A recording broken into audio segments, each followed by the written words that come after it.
بسم الله الرحمن الرحيم. مرحبا بكم في هذا المقطع الجديد. ما زلنا في سلسلة نصيحة اليوم إن شاء الله نتناولوا النصيحة فيما يخص موضوع الدات وما أدراك ما الدات. دات ديك زمان لو جور جي به.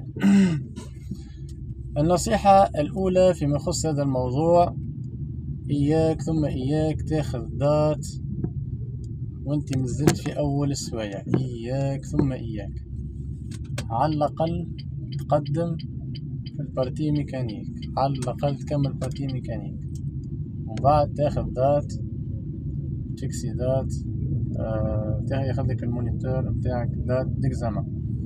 هذا أولا. ثانيا،